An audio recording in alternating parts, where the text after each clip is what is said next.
Paul MacLean era um psiquiatra, neurocientista da Universidade de Johns Hopkins, nos Estados Unidos. E ele chegou ao conceito, e muitas pessoas acham que é muito simples isso, mas contribuiu sobremaneira. Ele diz o seguinte: o nosso cérebro, na realidade, nós não temos um cérebro só dentro da cabeça. Nós temos 3 cérebros.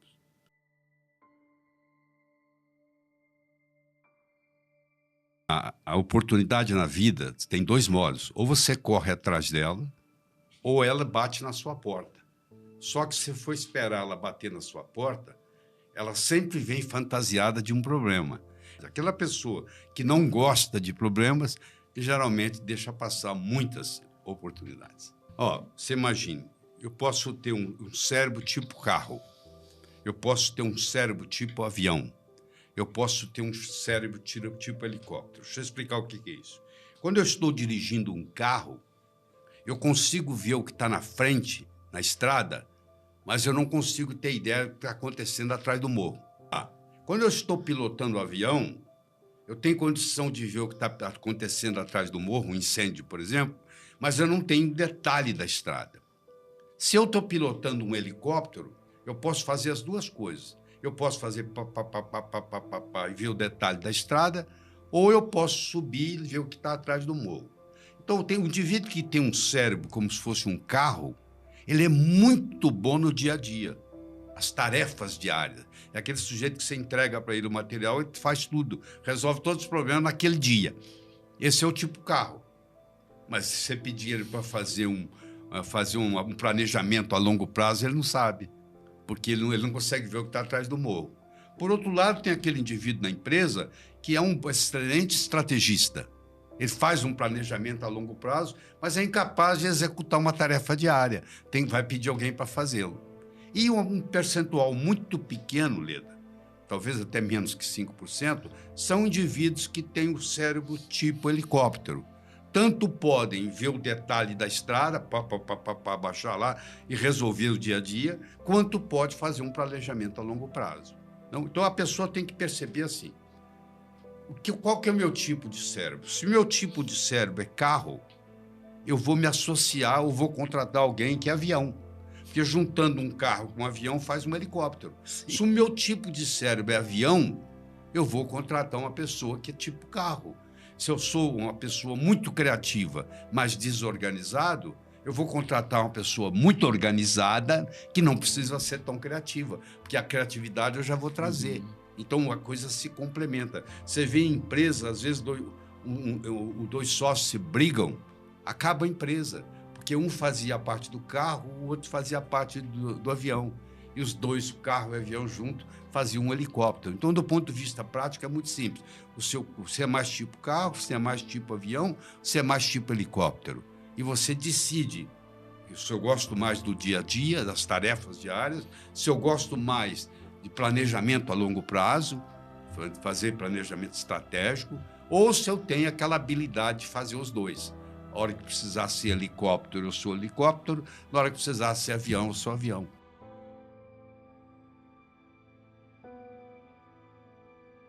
Todo mundo quer fazer mais com menos. Fazer mais com mais, qualquer um faz. Se eu tiver mais funcionário, mais dinheiro, mais tempo de trabalho, mais não sei o quê, claro que eu vou fazer mais. Mas o desafio não é fazer mais com mais. O desafio é fazer mais com menos.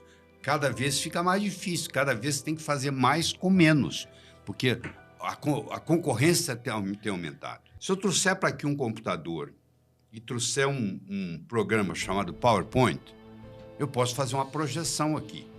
Eu trazer só o computador não é suficiente. Eu tenho que trazer o hardware, que é o computador, e eu tenho que trazer o software, que é a programação. Mas se eu trouxer o hardware, trouxer o software, mas eu esquecer de trazer o que liga o computador na eletricidade, também não vai funcionar. Sim. Então, o meu cérebro, ele tem que ter o hardware, ele tem que ter o software e ele tem que ter energia. E essa energia vem da mitocôndria, que é onde a nossa força vital está. Onde nós geramos energia através da mitocôndria. Então não adianta nada eu ter vontade de fazer as coisas se eu não tiver energia. Não adianta nada eu ter talento se eu não tenho energia. Entendeu? tudo depende para executar no mundo físico. Eu preciso de energia para falar com você aqui durante 1 hora. Não adianta eu ter só o conhecimento. Uhum. E à medida que a gente vai envelhecendo, vai ficando mais difícil. Você tem que fazer mais esforço para conseguir o mesmo tipo de energia. Aí você começa uma série de coisas que você pode fazer para aumentar o nível de energia. Por exemplo, você tem que dormir 7 horas e meia por noite. Você fala, mas eu me dou bem com 6. Não é verdade. Um dia vai cobrar a conta. Porque os estudos de neurociência mostram que para você ter um sono reparador, que não existe remédio nenhum que chega perto, o que tem de melhor para a sua saúde? De tudo. É um sono reparador. Tem nada que chega perto. E tem uma série de coisas que você tem que fazer. Tem que ser no escuro absoluto, não pode ter barulho, não pode ter incômodo, não pode ser quente demais, não pode ser frio demais, o colchão não pode ser muito macio, nem muito duro. Tem toda uma combinação de coisas para poder você estar. E você entra no o cérebro, o sono, desculpe, tem 4 fases. Ele tem a fase 1, a fase 2, a fase 3. Antigamente tinha a fase 4, eles juntaram, fizeram 3 e 4, uma fase só. E a fase REM, que é o Rapid Eye Movement, que é durante essa fase o seu olho fica movimentando. Então é onde você faz a consolidação da memória. Tem gente que fala assim, eu tenho péssima memória. Todo mundo tem memória boa. Agora, se você não sabe usar a sua memória, é outra coisa. Se você não sabe dirigir, um BMW parado na sua porta com a chave não vai adiantar nada, se você não sabe dirigir.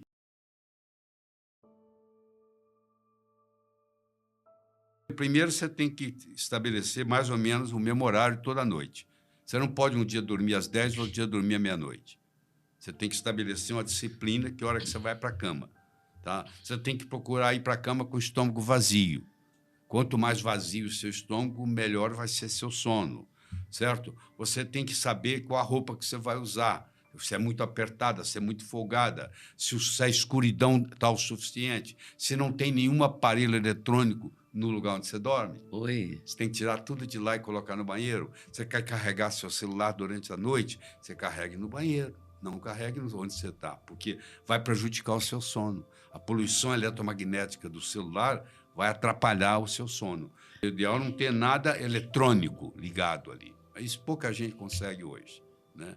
Muitas pessoas dormem com a televisão ligada, inclusive crianças que desenvolvem tumores na Califórnia porque ganham dos pais muito prematuramente, com 6, 7, 8 anos, ganham um celular, a calota craniana ainda é pouco espessa, e acaba passando muita radiação e acaba dando tumor cerebral.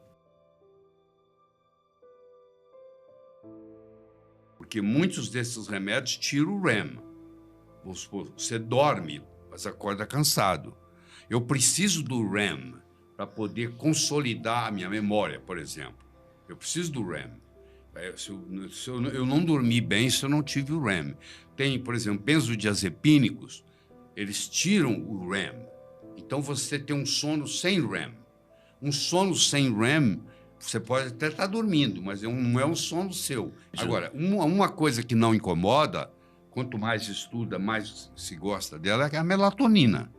Eu não vejo, eu faço uso de melatonina, eu não vejo nenhum problema, eu faço uso há uns 15 anos de melatonina e vou continuar fazendo. E até então só tem coisas boas a respeito. Inclusive até falando de aumentar a dose. Tem gente que está usando dose maior. Hoje se usa melatonina para tratar câncer. Você tem, na realidade, 2 tipos de insônia. Você tem a insônia que nós chamamos de primária e a insônia que nós chamamos de secundária. O que é isso? A insônia primária é aquela dificuldade que você tem para dormir na hora que você deita. Tem gente que tem dificuldade para dormir. Tem gente que não tem dificuldade para dormir, dorme direto, mas acorda às 3 horas da manhã e não volta a dormir. Aquela é a secundária. Quando você tem uma insônia primária, que o seu problema está logo no começo, é muito fácil. Você põe uma melatonina debaixo da língua. Aí logo, logo vem o sono, acabou. Agora, quando ela é secundária, aquela melatonina que você colocou debaixo da língua já não vale mais, porque o efeito já passou. Então, você tem que ter uma para imediato e uma outra para depois, mais tarde, entendeu? Tem que ter. Você tem uma sublingual e uma oral.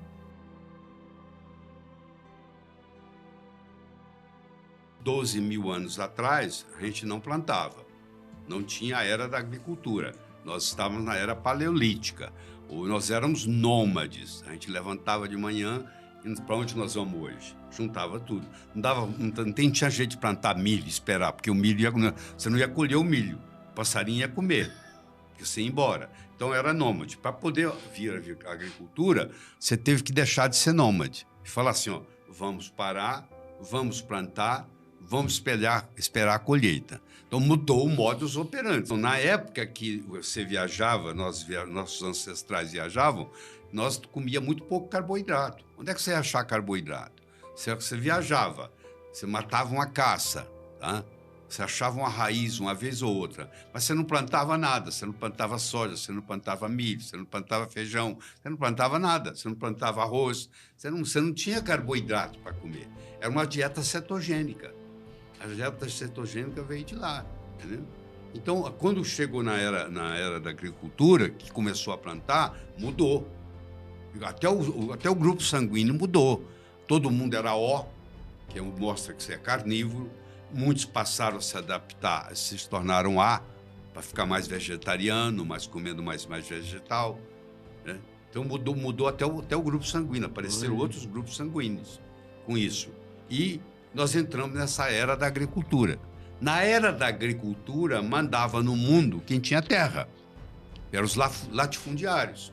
Quanto mais terra você tinha, mais você mandava. Até que veio a Revolução Industrial no século XVIII, da Inglaterra, a invenção da máquina a vapor, da locomotiva a vapor, com transporte. Aí mudou. Aí quem tem poder agora não é quem tem terra, quem tem dinheiro, quem é capitalista. É o que passou a mandar no mundo. Até que chegou uma hora que começou a mandar no mundo quem tinha informação, que é o que nós predominamos hoje. A informação no mundo dobra hoje, nesse dia de hoje, dobra a cada 18 meses. Um cara apareceu lá, um britânico, e inventou uma coisa chamada internet.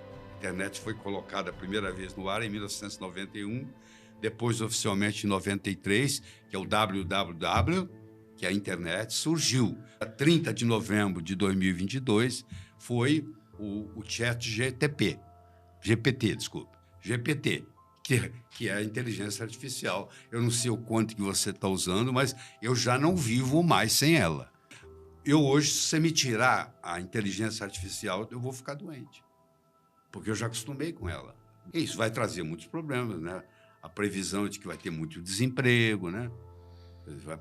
Muitas profissões vão desaparecer, mas é a revolução. Antigamente o cérebro estava na era da agricultura, depois ele passou para a era da industrial, depois ele passou para a era da informação, agora está na era da inteligência artificial. Esse cérebro também tem que ir se modificando.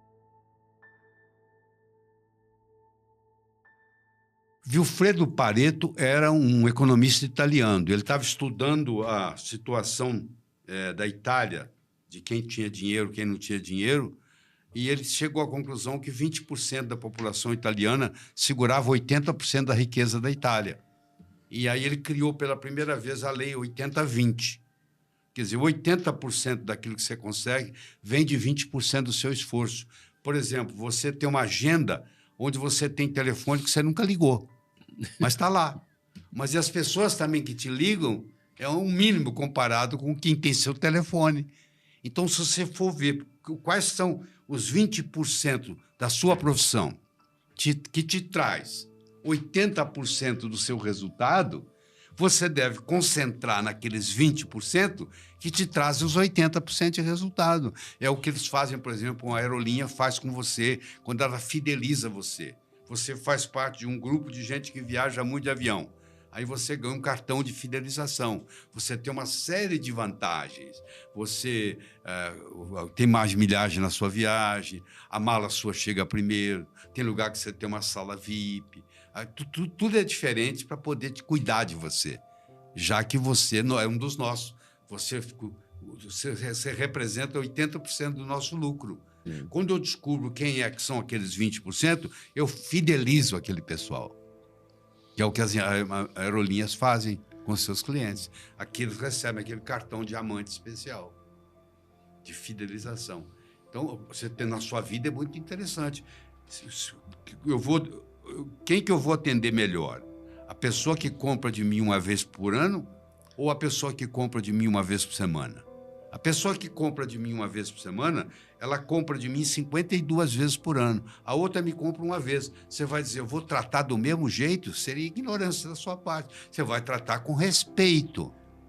Mas você vai dar muito mais atenção àquela pessoa que te compra 52 vezes por semana do que ela que te compra somente uma vez por ano. Quem descobriu isso foi o Vilfredo Pareto, que era um filósofo e economista italiano.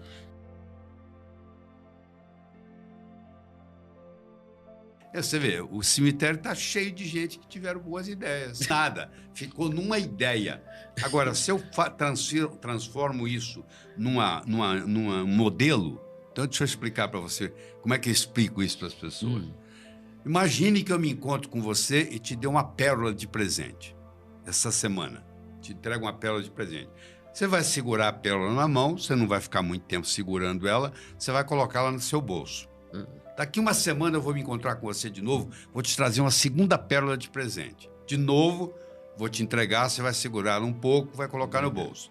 Daqui mais 2 semanas, eu vou encontrar com você pela terceira e última vez e vou te trazer outra pérola.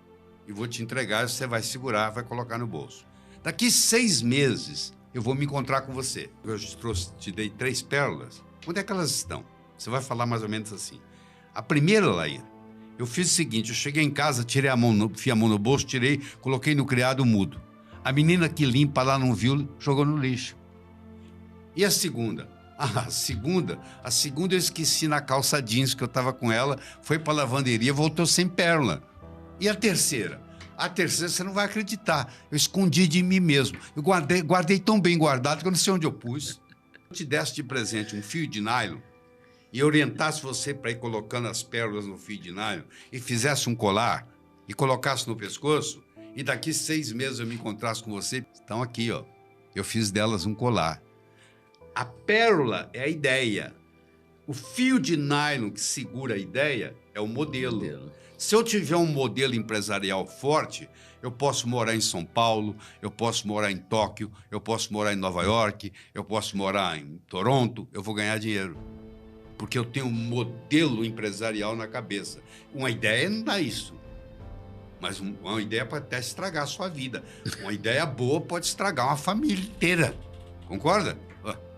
Porque nem sempre a ideia, pelo fato de ela ser boa, ela vai ser bem sucedida. Então vamos supor que eu vou criar um modelo para você ajudar você a administrar a sua empresa. Aí eu falo assim, ó, você tem que aprender a identificar o problema, as causas do problema, as possíveis soluções, e, na sua opinião, sempre escolher a melhor. Então, eu peguei uma coisinha com 4 perguntas aqui, ó. Qual o problema? Quais as causas do problema? Quais as possíveis soluções? Na sua opinião, qual a melhor? Eu criei um modelo para você. Esse é um modelo de negócio. É um modelo simples, fácil. Qual é o problema? Quais as causas? Porque eu tenho causa primária, causa secundária, causa terciária. Né?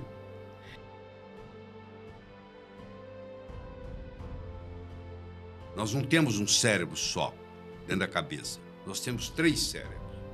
Nós temos um cérebro que nós recebemos dos répteis, que é o chamado cérebro reptiliano, que cuida da nossa respiração. Você está respirando aí, você não precisa estar consciente. O seu coração está batendo, a sua pressão arterial está funcionando, o seu fígado está metabolizando. Você não precisa ficar tomando conta disso. Está tudo aqui no seu tronco cerebral, que é o chamado cérebro reptiliano, que é o cérebro mais antigo que você tem. Tanto é que se você tem um acidente vascular cerebral, você pode até parar de falar, mas você não para de respirar. Fica lá respirando, você tem como, mas está respirando. Então esse é o cérebro reptiliano. O segundo cérebro é o cérebro neomamífero, é o cérebro das emoções e dos instintos, que é formado pelo tálamo, pelo hipotálamo, pelo hipocampo, pela amígdala cerebral, e etc. É uma estrutura que foi criada nos mamíferos. A sua serpente não fica com saudade de você. É quando ela abana o rabinho, ela está querendo te comer. Ela não sente essa falta de você. O seu cachorro sente falta de você. O seu gato sente falta de você. Porque eles são mamíferos, eles já têm esse segundo cérebro, que é o chamado neomamífero, ou cérebro emocional, onde está armazenada a inteligência emocional. E nós temos um terceiro cérebro, que é o neocórtex, que é onde está o pensamento, onde está o comportamento, onde está a consciência, principalmente na área pré-frontal. Nós resumimos nós mesmos aqui. Eu sou eu aqui, você é aí, nessa área pré-frontal. Por azar nosso, quando nós temos um acidente vascular cerebral, é a primeira que vai embora. Quando você pega um Alzheimer, o que acontece? Começa pela área mais nobre. Você começa a perder a área pré-frontal, que é o que você tem de mais nobre. Você imagina um professor universitário dando aula com toda a sua elegância, com todo o seu conhecimento. Um mês depois, você visita ele no hospital, onde ele teve um acidente vascular cerebral, ele já nem sabe onde ele está mais. Entendeu? Ele perdeu a noção de tudo, vai embora tudo. Isso é muito triste. Então, você tem que cuidar muito bem desse cérebro. Por isso que eu digo, faça do seu cérebro o seu órgão favorito. Primeiro seria o leite materno. Claro que hoje, aqui no Brasil não, mas lá na Europa eles têm isso no mercado negro. O velhinho está ruim para cagar em casa, eles vão na maternidade, compram leite materno no câmbio negro e ele toma aquele leite que era para o bebê e melhora o cérebro dele. É um jeito de você melhorar o cérebro. Ou tomar o que está no leite materno, que é o colostro. O colostro é rico em fatores de transferência. O colostro é um alimento muito bom para o cérebro. Então, você pode hoje comprar colostro e fazer uso de colostro. É uma coisa. Outra coisa importante é você fazer uso de ovos. A gema do ovo é muito importante para o cérebro. A gema tem muito lipídio importante, a gema tem muito aminoácido importante, a gema tem colesterol importante, que é um alimento bom para o cérebro. Tem estudos mostrando que quanto mais colesterol você tem no cérebro, mais tempo você vai viver.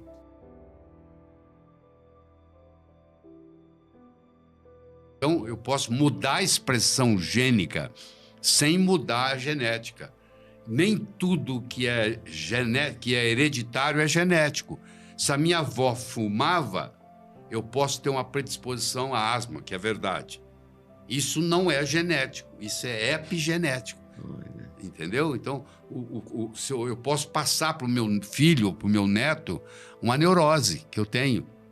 Então, eu tenho que ter um respeito muito grande para os meus filhos, o que eu vou passar para eles, porque dependendo de como eu me comporto, parte do meu comportamento pode ser epigeneticamente alterar o meu espermatozoide.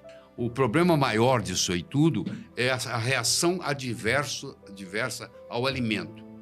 Qual alimento que te faz mal? Você não sabe, a não ser que você faça um teste. Porque, às vezes, vem uma dor de cabeça, você não sabe que veio por causa do alimento. Às vezes, vem um mal-estar, você não sabe que é por causa do alimento. Então, nós temos uma incompatibilidade com alimentos diferentes. Os que você tem incompatibilidade não é o mesmo que eu tenho. Tem alimentos que eu sou intolerante, eu tenho alimentos onde eu sou hipersensível. Então, vamos supor, eu sou alérgico a camarão. Eu coloco um camarão na boca, na mesma hora dá uma coceira na garganta. Agora, eu posso tomar um leite e o leite não me fazer bem, porque eu não estou digerindo o açúcar do leite. Deixa eu te falar do terceiro, que é a hipersensibilidade, que é assim, ó. Você come uma macarronada no sábado à noite e a sua enxaqueca vem quarta-feira de manhã. Você nunca associou que aquela macarronada que você come no sábado à noite tem a ver com a sua enxaqueca. Você só sabe que toda quarta-feira você tem uma enxaqueca. Isso é hipersensibilidade. Isso é um efeito retardado. Isso acontece muito com glúten. A pessoa tem hipersensibilidade ao glúten e aí eu tenho aquela enxaqueca na quarta-feira de manhã a vida inteira. Até que um dia alguém me fala, ó, deixa de comer a macarronada no sábado, que você não vai ter enxaqueca na quarta. A pessoa faz, não tem enxaqueca. Aí então ela vê que tem correlação. Nada que substitui o leite materno de uma mãe saudável. Claro, se uma mãe estiver fazendo uso de crack, O leite tem crack, porque o leite é um produto excretório, uma excreção. Tá? Mas é importante você falar dos ovos, é importante você falar por exemplo, da cúrcuma, é importante você falar do mirtilo. Mirtilo tem um conjunto de flavonoides chamado antocianinas, que são potentes antioxidantes. O mirtilo é um alimento cerebral. Quando você está ingerindo mirtilo, você está estimulando o seu sistema nervoso central. Tá? Faz muito bem para o cérebro, muito bem para o cérebro. E o óleo de coco é muito interessante também. Que a Organização Mundial de Saúde considerou que hoje o ser humano tem um órgão a mais, que é o microbioma intestinal, que é um órgão virtual, mas é um órgão. Então você pode, muita coisa que você não poderia fazer antes, hoje você pode melhorar a sua vida, melhorar a sua saúde via microbiota intestinal. Então o médico faz para você uma receita de uma forma como rica em pré e probióticos. Hoje, inclusive, estão colocando até os pós-bióticos. Muita gente que não consegue sair de casa mais, porque tem que ir no banheiro cada 10, 15 minutos, com a síndrome do intestino irritável, a doença de Crohn, tem muito problema intestinal, muito. E hoje tem uma saída. Isso tudo vai poder melhorar com a melhora do microbioma intestinal.